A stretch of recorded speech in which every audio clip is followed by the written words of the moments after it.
Phenomena of cybercrime. Definition.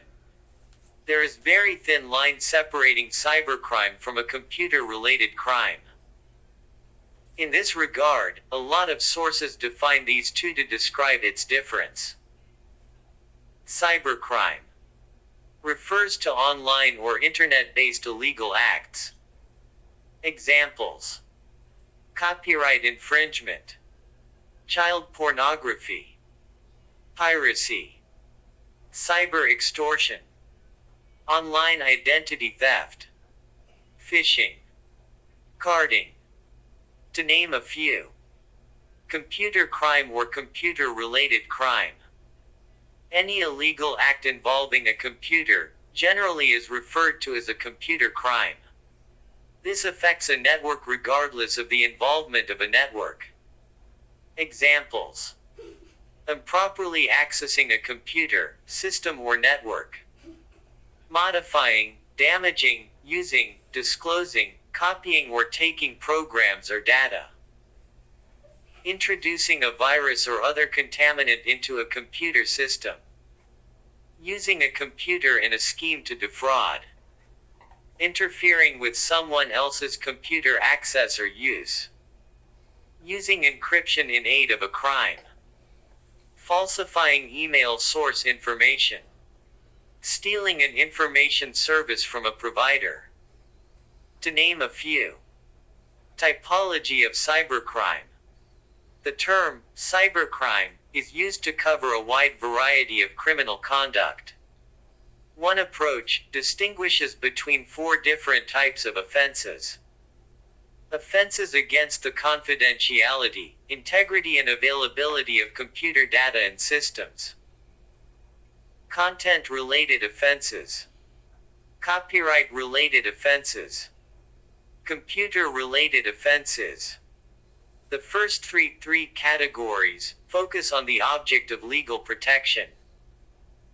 Confidentiality, integrity, availability of computer data and systems, content, copyright. The fourth one focuses on the method used to commit the crime. Development of computer crime and cybercrime. The criminal abuse of information technology, and the necessary legal response, were issues that remain challenging because of the constant technical development, as well as the changing methods and ways in which the offenses are committed. 1960s. The introduction of transistor-based computer systems, which were smaller and less expensive than vacuum tube-based machines, led to an increase in the use of computer technology. At this early stage, offenses focused on physical damage to computer systems and stored data. 1970s. The use of computer systems and computer data increased further, and computer technology was more widely used within administration and business, and by the public. The 1970s were characterized by a shift from the traditional property crimes against computer systems that had dominated the 1960s to new forms of crime. New forms of computer crime were recognized and observed. Illegal use of computer systems. Manipulation of electronic data. Computer-related fraud. 1980s. The further development of computer systems increased the potential targets for criminals to exploit.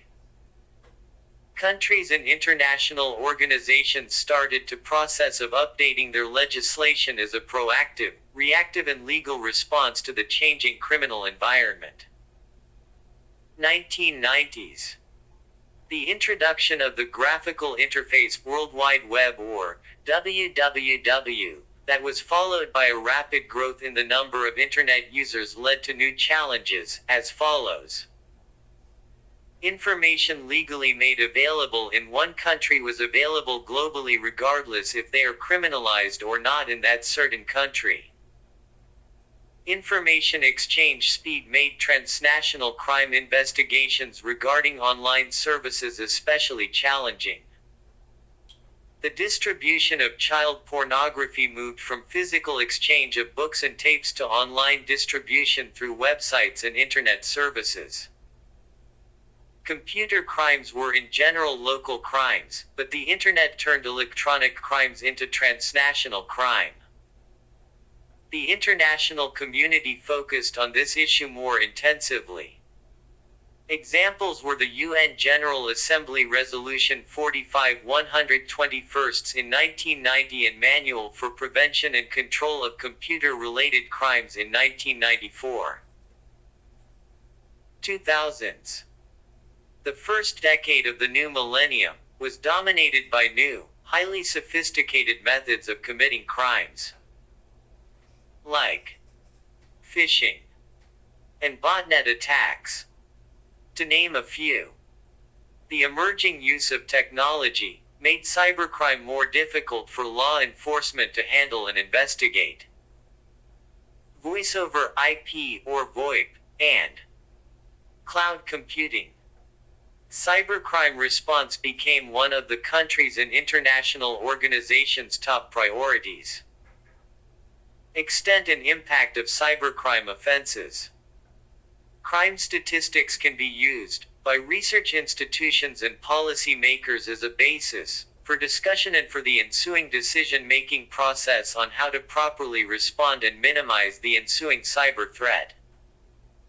Access to precise information on the extent of cybercrime would enable law enforcement agencies to improve anti-cybercrime strategies, deter potential attacks, enact more appropriate and effective legislation.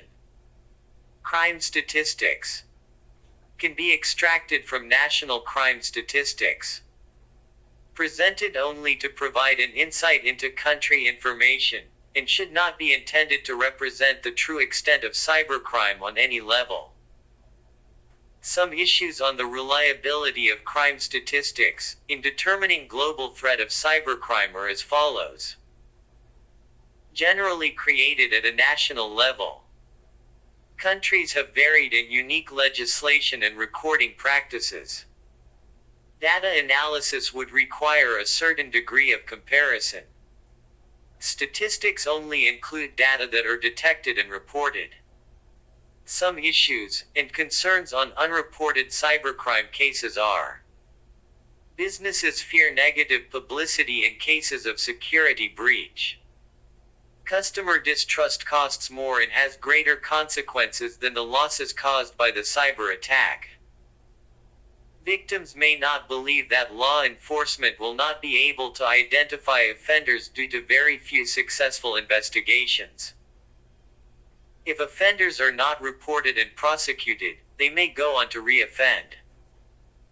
In summary, statistical information is useful to draw attention to the continuing and growing importance of the issue.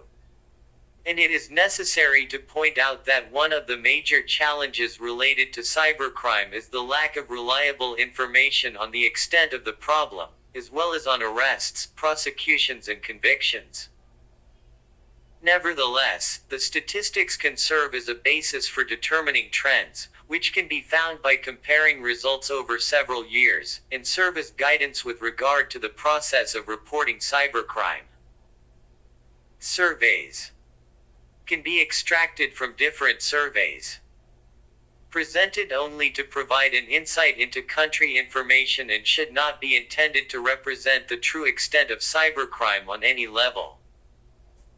Cybercrime extent survey results shows credit card and bank account information are among the most popular information advertised on underground economy services.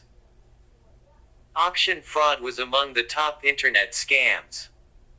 Financial losses as a result of identity-related offenses. Companies reporting operational losses as a result of cybercrime. Denial of service and computer attacks. Reports of malicious activities observed on the internet. Some issues and concerns on surveys regarding cybercrime cases. Difficulty in providing reliable estimations of financial losses. Difficulty related to statistical information in which facts are very often either unreliable or non-verifiable. As surveys often only count incidents without providing further information or details, it is difficult to draw conclusions. Inability to provide reliable information about the scale of cybercrime offenses results in uncertainty about the extent to which offenses are reported by the respondents. This leaves surveys open to interpretations due to lack of sufficient evidence.